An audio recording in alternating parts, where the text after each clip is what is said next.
Hi, my name's Andy Rice from SailJuice.com. And I'm Mark Jardine, Managing Editor of SailWorld.com and YachtsandYachting.com.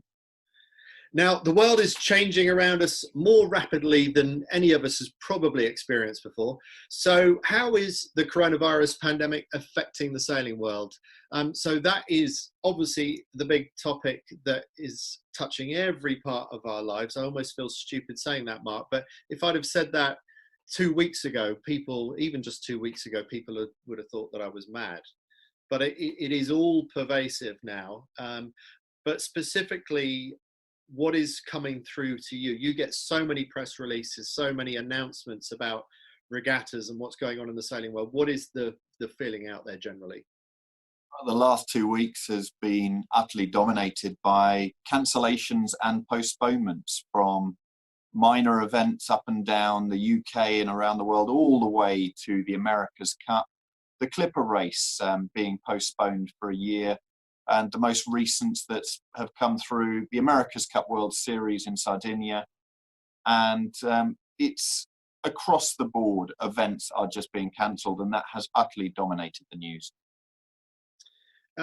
Is anything going to carry on, do you think? Do you get the sense that any of these events might survive? Could, for example, the Round the Island race, the Isle of Wight with 1,000 boats going around the Isle of Wight, happen?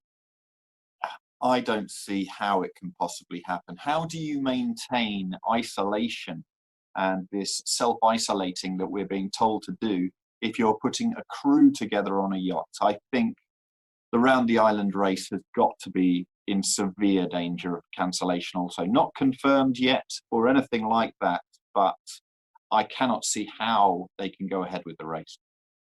Now, no one knows how long this is going to go on for. What about a Vendée Globe? You get tens of thousands, if not hundreds of thousands people gather at the start, but when it comes down to it, it's a solitary race around the planet.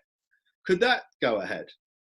You would hope so, yes. Of course, at the start, you have often 250,000 people will turn up to actually watch the start. But let's hope by then we're well through this.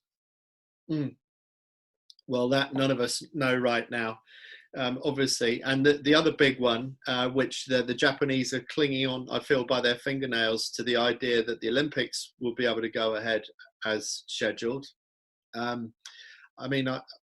flight was already booked for me some months ago, but I wonder, even if we did manage to clear through the pandemic in the next few months and the Olympics felt like it could still go ahead, would we have an airline industry left to be able to carry me, and let alone me and the media and all the organisers? What about the athletes? Will there be enough plane capacity remaining, or will so much of the airline industry have been laid off that they have all these yards of sort of Midwest deserts of 747s and Airbus A380s sitting there gathering dust and not able to be flown for a while?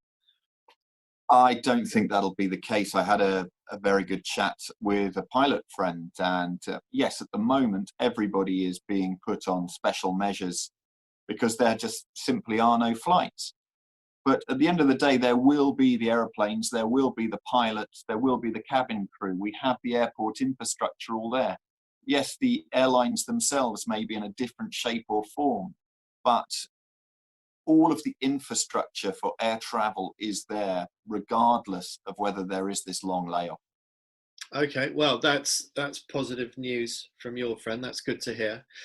Now, meanwhile, some racing has still been going on. So the JJ Giltinan, what's sort of thought of as the World Championships of 18-foot skiff sailing, that's still seen, 25 odd boats charging around Sydney Harbour at high speed. That's been good to see. Fantastic. And they've had 9 races. They've shortened the series actually by 2 days to get the racing in as quickly as possible, and had 3 races a day for a couple of days.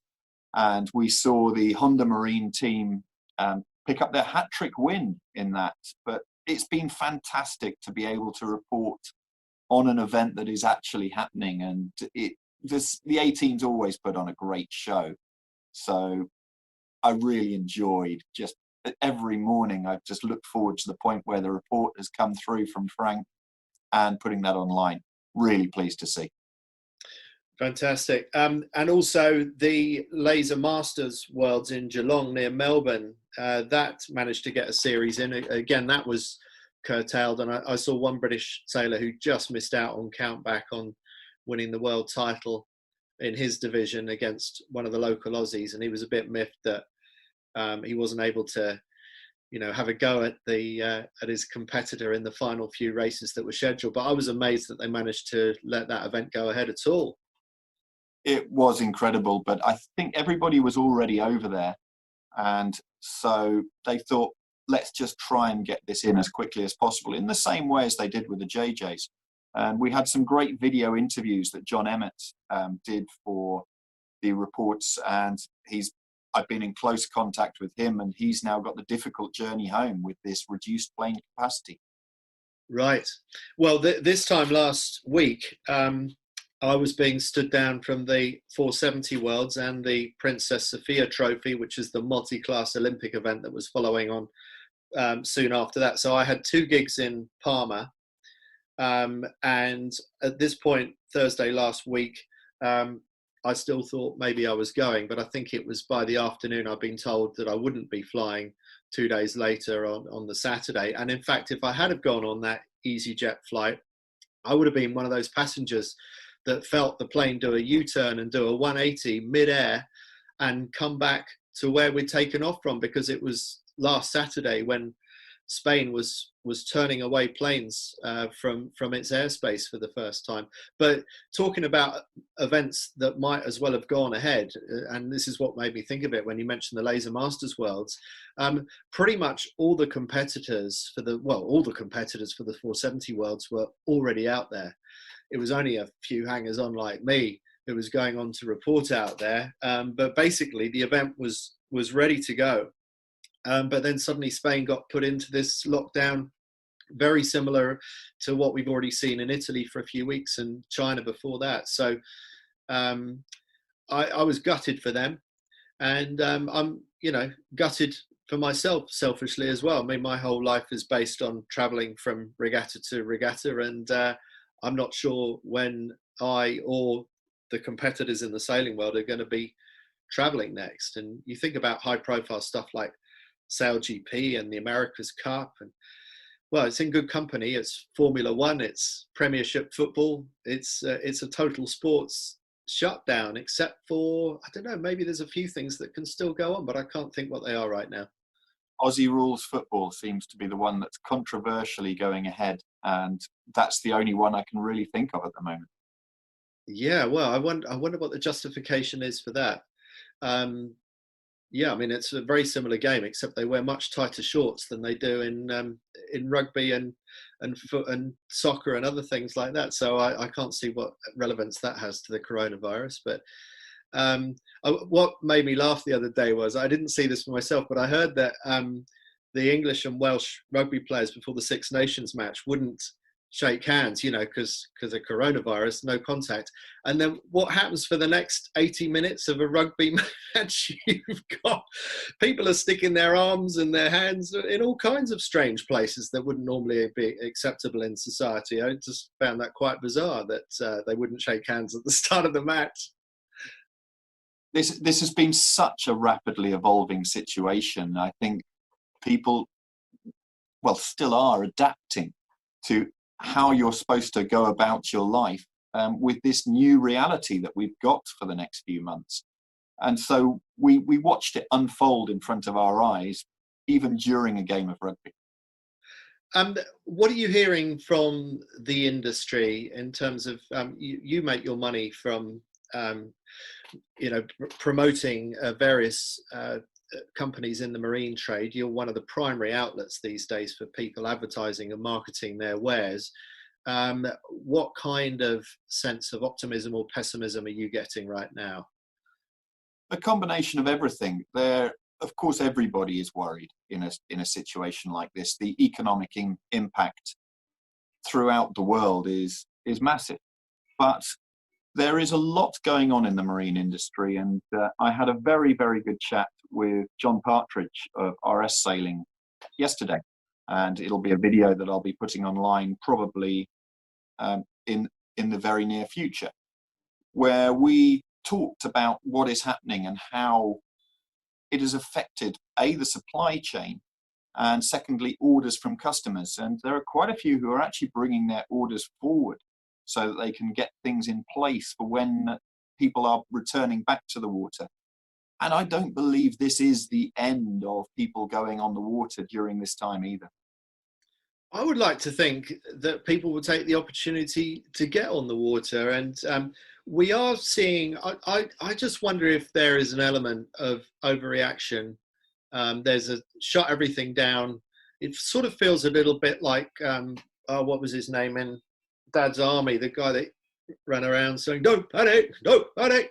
And surely getting out on the water, maybe only in a single hander, maybe not in a fully crewed keel boat, but certainly in a single hander, can you be more isolated than when you're sailing in a laser or an RS Aero or a Musto skiff or a windsurfer? I mean, surely in some form people should still be able to carry on sailing.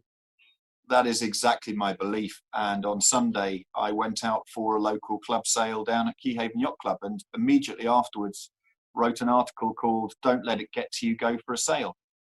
And yes, of course, we have got to implement safe practice, this self-isolation, this 2 meters away from each other, and make sure that we are not touching the same surfaces. But surely we can go down to our sailing clubs changed, go back home changed, sail in single handers, and then come back home. And we can implement this self-isolation, but at the same time, it's going to be vital that we look after our own mental health, and what better way than going for a sail?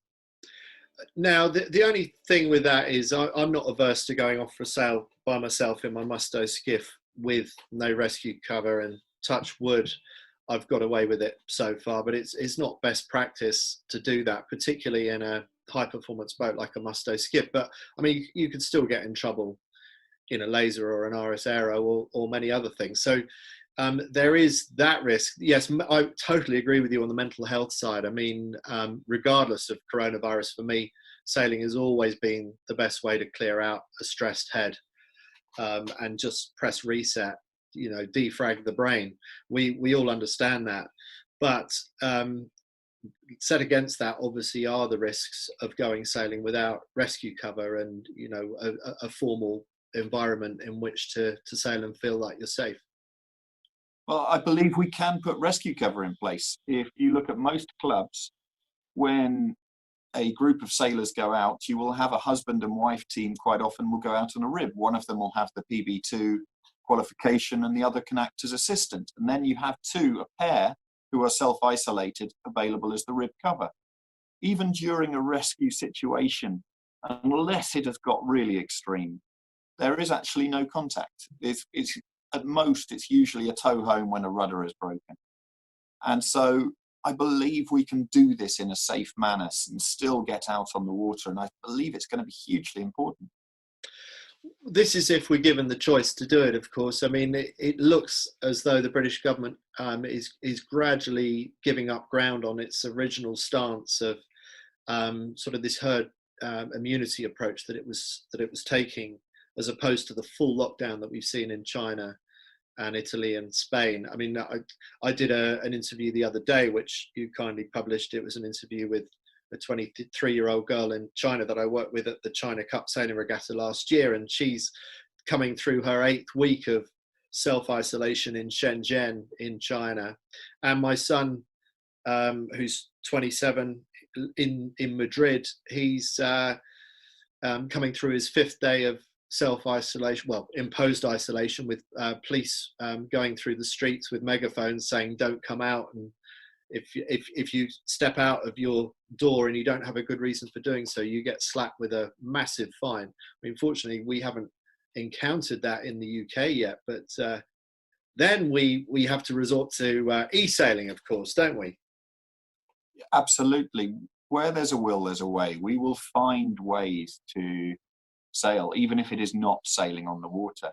And from the point of view of what I'm doing with the industry, here we are talking virtually to each other.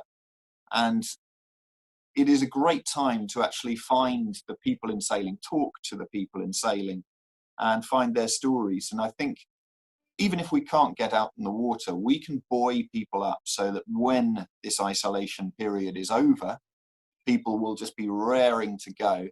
They will know more about the people in the industry, more about the great sailors, and also have things that they can watch, they can read, and they can listen to during a time which is going to be quite lonely.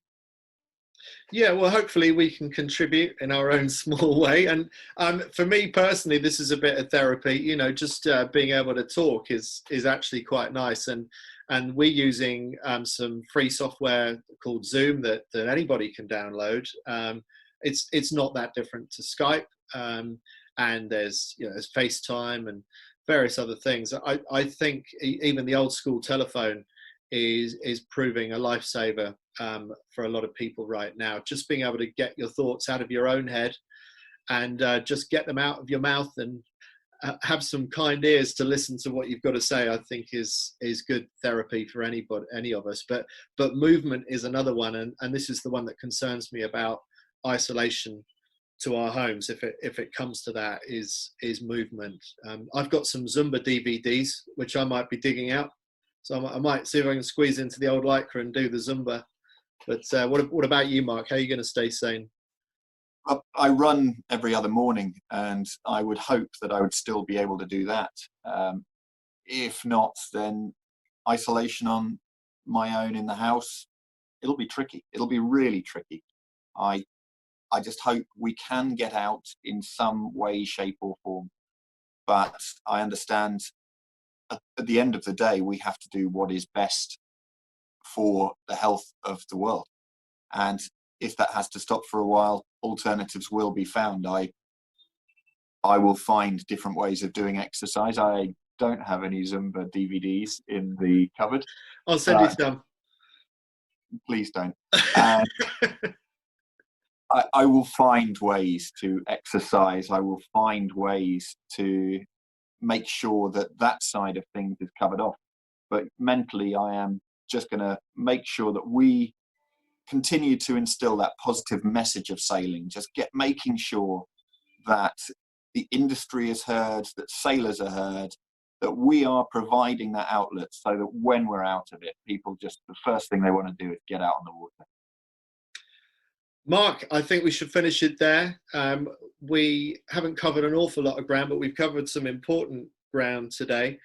Let's check in again and see where we're at. And maybe you and I will have spoken to some of the big hitters in the sailing world, and we'll have some insight and input from them as well. But for the time being, let's wrap it up there, and I look forward to catching up with you again soon. Many thanks, Andy. Take care and stay safe. Likewise, you too. Cheers, Mark.